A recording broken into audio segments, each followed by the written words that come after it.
ایک جھوٹی ویڈیو دکھا کر جس میں اپنے آپ کو خود باندھ رہی ہے.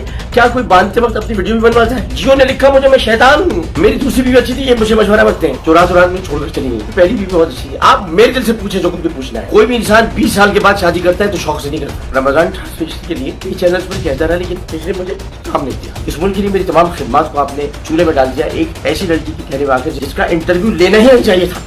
اس کی جہالت کے باوجود اس کو میں اب کور کرتا رہا. میں فوجی بوٹ پالش والا آدمی نہیں کرتا ہوں. تم سے میں کیا. بسم اللہ الرحمن الرحیم. ناظرین, آپ یوٹیوب چینل دیکھ رہے ہیں, میں اقبال سبحانی. آج میں آپ کو ایک بڑی لیٹسٹ خبر دینے والا ہوں. عامر لیاقت حسین انتقال کر گئے. ان کے ملازم جاوید کے مطابق وہ اپنے کمرے میں بے ہوشی کی حالت میں پائے گئے. انہوں نے فوراً 15 کو کال کیا اور ان کو اسپتال لے جاتے ہوئے راستے میں ہی وہ دم توڑ گئے. عامر لیاقت بقول ان کے ڈرائیور کے, جاوید اس کا نام ہے, بقول اس کے کہ جب ان کے کمرے میں گئے تو ان کی طبیعت ٹھیک نہیں تھی اور ان کے کمرے میں سے کافی دھواں اٹھ رہا تھا, اور جیسے کوئی سگریٹ سلگا لیتا ہے یا اور اسی قسم کو دھواں, آگ والا دھواں نہیں تھا لیکن کوئی دھواں ان کے کمرے سے نکل رہا تھا. زیادہ قوی امکان یہی ہے کہ وہ جیسے کوئی سگریٹ کے حوالے سے کوئی دھواں ہو. اے سی لگنے کی وجہ سے وہاں پر وینٹیلیشن کا بھی مسئلہ تھا, وینٹیلیشن بھی نہیں تھی اور کمرے میں گھٹن کا سما تھا. ٹھیک ہے نا, ڈاکٹر صاحب یہاں پر رہ رہے تھے. جنریٹر کی گیس ایسی تھی بالکل جو صبح سے ایسا موو ہو رہا تھا کہ ڈاکٹر صاحب کو کوئی وینٹیلیشن یہاں پر نہیں ہے. ٹھیک ہے, جس کی وجہ سے میں اوپر تھا تو ہماری آج کل کورٹ کی ویکیشن ہے, تو ایسا ہوا کہ وہاں پر وہ لوگ آئے, وہاں پر لوگ شور کرنے لگے کہ ڈاکٹر صاحب کی طبیعت صحیح نہیں ہے.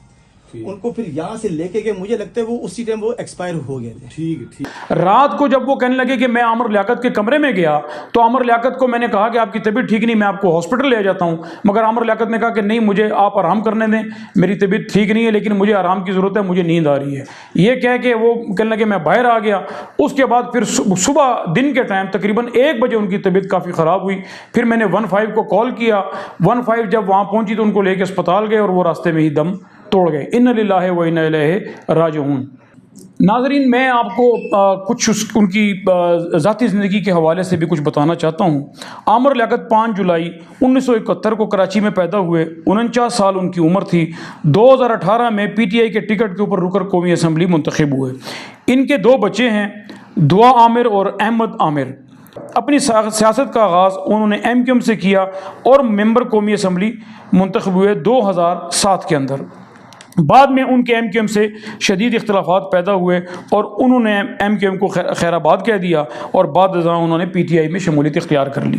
پھر پی ٹی آئی کو جوائن کرنے کے بعد ان کے آہستہ آہستہ پی ٹی آئی کے ساتھ بھی گلے شکوے شروع ہو گئے اور پی ٹی آئی کے حوالے سے انہوں نے عمران خان کے حوالے سے بڑا سخت بیان دیا اور کہا کہ عمران خان ہمیں غدار کہتے ہیں, مگر عمران خان غدار ہوں گے, ہم غدار نہیں ہیں. عامر لیاقت اس میں کوئی شک نہیں ہے کہ بڑے محب وطن سچے پاکستانی تھے.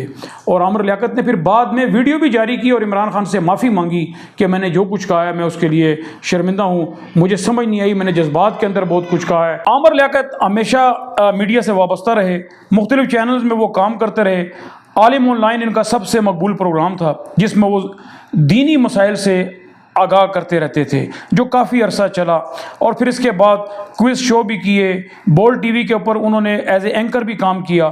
انتہائی مقبول اور مشہور شخصیت کے مالک عامر لیاقت کی 3 شادیاں ہوئیں جو ناکام ہوئیں. ان کی بیویوں نے ان پر مختلف الزامات بھی عائد کیے اور ان سے علیحدگی اختیار کر لی. آخری بیوی دانیہ شاہ نے خلا کا مقدمہ بھی دائر کر رکھا ہے اور ان کے سوشل میڈیا کے اوپر بے شمار بیانات آتے ہیں جو بڑی متنازعات اور عامر لیاقت کی شخصیت کے حوالے سے انہوں نے کافی الزامات عامر لیاقت پر لگائے. یہاں تک کہا کہ وہ نشہ کرتے ہیں, گالی گلوچ کرتے ہیں, مار پیٹ کرتے ہیں, زد و کوب کرتے ہیں اور اچانک وہ غصے میں آ جاتے ہیں, اچانک جذبات میں آ جاتے ہیں, ان کو اپنے جذبات پر کنٹرول نہیں ہوتا. اور اسی قسم کی اور بے شمار انہوں نے الزامات اپنے خاوند عامر لیاقت کے اوپر لگائے. دانیہ شاہ ان کی آخری بیوی تھی جس کو وہ بیاہ کر لائے. دانیہ شاہ نے جب ان کے اوپر خلا کا مقدمہ کیا تو عامر لیاقت نے اس کے بعد 1-2 ویڈیو بھی جاری کی اور اس میں وہ روتے ہوئے دکھائی دیے اور ایسے لگتا تھا کہ جیسے عامر لیاقت دانیہ شاہ کی محبت کے اندر گرفتار ہو چکے ہیں اور وہ ان سے اپیلیں کرتے رہے کہ وہ واپس آ جائے. عامر لیاقت نے جب ان کی دانیہ شاہ سے علیحدگی ہوئی تو وہ شدید ذہنی دباؤ کا شکار تھے. ایسا لگتا ہے کہ جیسے وہ دانیہ شاہ کی محبت کے اندر گرفتار تھے اور پھر انہوں نے ایک بہت بڑا فیصلہ کیا ملک چھوڑنے کا. میں نے اس کے اوپر ایک ویلاگ بھی بنایا تھا کہ عامر لیاقت ملک چھوڑنے جا رہے ہیں. ایک جھوٹی ویڈیو دکھا کر جس میں اپنے آپ کو خود باندھ رہی ہے. کیا کوئی باندھتے وقت اپنی ویڈیو بھی بنواتا ہے؟ جیو نے لکھا مجھے میں شیطان ہوں. میری دوسری بیوی اچھی تھی, یہ مجھے مشورہ مانگتے ہیں, چورا مجھے چھوڑ کر چلی گئی. پہلی بیوی بہت اچھی تھی. آپ میرے دل سے پوچھیں جو کچھ بھی پوچھنا ہے. کوئی بھی انسان 20 سال کے بعد شادی کرتا ہے تو شوق سے نہیں کرتا. رمضان ٹرانسمیشن کے لیے یہ چینل پر کہتا رہا, لیکن اس نے مجھے کام نہیں دیا. اس ملک کے لیے میری تمام خدمات کو آپ نے چولہے میں ڈال دیا. ایک ایسی لڑکی کی کہنے واقع جس کا انٹرویو لینا ہی نہیں چاہیے تھا. اس کی جہالت کے باوجود اس کو میں اب کور کرتا رہا. میں فوجی بوٹ پولیس والا آدمی نہیں کرتا ہوں. آپ تم سے میں کیا ابھی وہ اسی تذبذب کا شکار تھے اور سننے میں یہ آیا کہ وہ ملک چھوڑنا, واقعی ملک چھوڑنا چاہ رہے تھے اور ان کی پوری تیاریاں مکمل تھیں, مگر اچانک یہ حادثہ ہو گیا. تو ملک چھوڑنے کی بجائے اس کے کہ وہ ملک چھوڑتے, وہ دنیا چھوڑ کے چلے گئے. اللہ پاک ان کی مغفرت فرمائے. تو عامر لیاقت آج ہم میں نہیں ہے جس کا ہمیں دکھ رہے گا. عامر لیاقت خوشیاں بھی بکھیرتے رہے, ٹی وی کے اوپر بھی وہ بڑی اچھی اچھی باتیں بھی کرتے رہے. آج ان کی یاد سارے پاکستان کو آئے گی. عامر لیاقت آج ہم میں نہیں ہے. عامر لیاقت آج دوسرے جہان منتقل ہو چکے ہیں. اللہ پاک ان کی مغفرت فرمائے, اللہ پاک ان کے درجات بلند کرے اور ان کے گھر والوں کو صبر جمیل عطا کرے, ان کے بچوں کو صبر عطا کرے.